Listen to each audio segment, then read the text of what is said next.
We're now going to continue on looking at different properties that we can evaluate with the velocity field, and these are kinematic properties. The next one that we're going to look at is the volume rate of flow.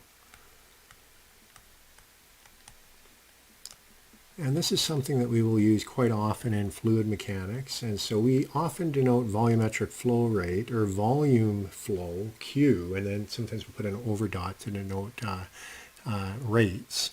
Now what we'll begin with is a surface or a body, and we'll begin with coordinates. And we have some arbitrary body here. And let's imagine that we have a surface on this body.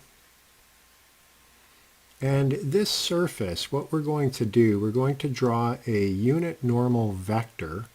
So that's n with a hat to denote the fact that that is a unit vector. And if you recall,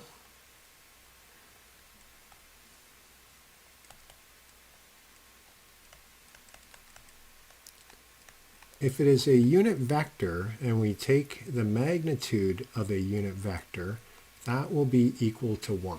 So there we have a unit vector. It is normal to the surface.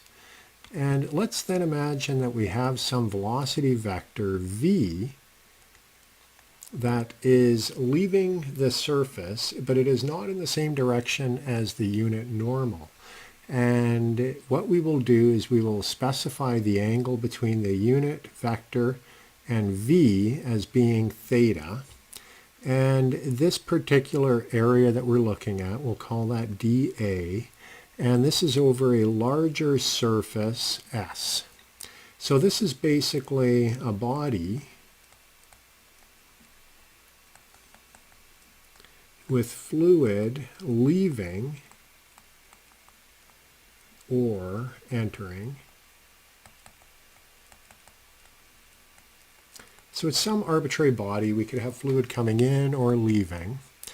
Now, when we're doing or computing the volumetric flow rate, what we're most often interested in is going to be the component of velocity in the direction of the unit vector, which is normal to the surface dA.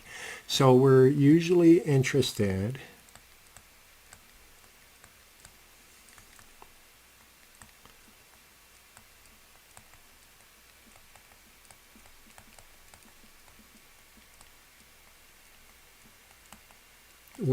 in the component of v in the direction of n. The reason is that velocity going parallel to the surface doesn't leave the body, and consequently we're not interested in that. We want to know the volumetric flow or the velocity of the fluid in the direction of that unit vector, which is normal to the surface dA. So the way that we evaluate that, we use a mathematical operator for that you've probably seen in your math courses, and that is the dot product. So we take the velocity vector v, dot it into the unit vector, and the definition of the dot product, it's the magnitude of v multiplied by the magnitude of the unit vector, which is 1, multiplied by cosine theta, the cos of the angle between the velocity and the unit vector. And what we get with this then is v cosine theta. So that gives us the velocity component leaving the surface. Now what we want to do is we want to extend that to volume, because we're interested in volume out or in.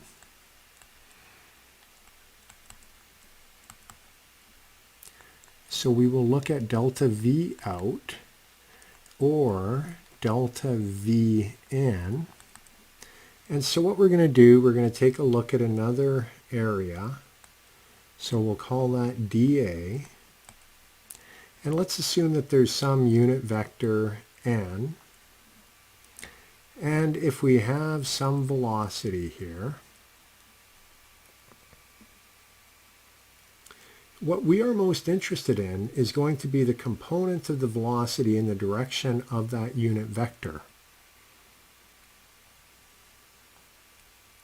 So what we're most interested in then is going to be the magnitude of this side here, which from the equation that we looked at just a moment ago is going to be v cos theta, assuming that theta is the angle between the velocity vector and the unit vector. And if we're looking at this for a period of time to get volume flow, it is then going to be multiplied by dt. So what we can say here is that only the normal component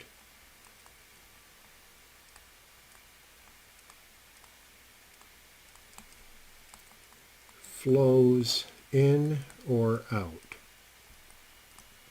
So only the normal component of the velocity vector is going to flow in or out of our surface that we're looking at. And that's the one that we're most interested in. So with that, what we can write is delta V is V cos theta dt multiplied by the area, dA. And that would then give us the volume that is leaving or entering. And that can be re-expressed in terms of the dot product that we looked at earlier. Now that's a delta V. Now what we want to look at the elemental flow rate, which that would be equal to delta Q. And delta Q is going to be the elemental volume divided by time, delta T. So with that, our expression can be rewritten in the following manner. And notice the dt disappears in the limit of infinitesimal values. So what we end up with for the volumetric flow rate into or out of a surface, we would apply a surface integral over that entire kidney-shaped object that we had. So this entire surface, we would apply a surface integral. And the equation that we would be integrating in order to get the volumetric flow rate is going to be the velocity vector on the surface multiplied by a unit vector normal to the area on the surface multiplied by the area itself, dA. So you would integrate over the entire surface, and from that you would then be able to determine the volumetric flow rate either going into or leaving a surface. And so we use the dot product in order to enable us to do that. Now there is one thing that I should say here.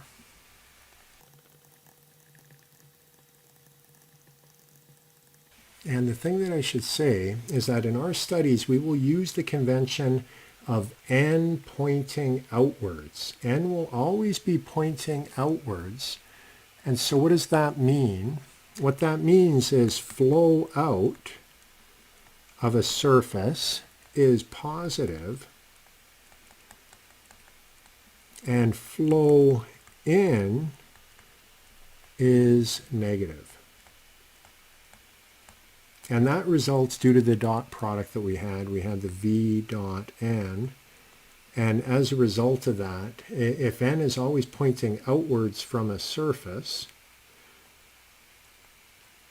and the velocity is moving in a similar direction, that would be a positive flow rate out. If the velocity vector is moving in the other direction, that would give us a negative value. Because there we would have volume flowing into the surface. But that is just the convention that we will use in fluid mechanics within this course.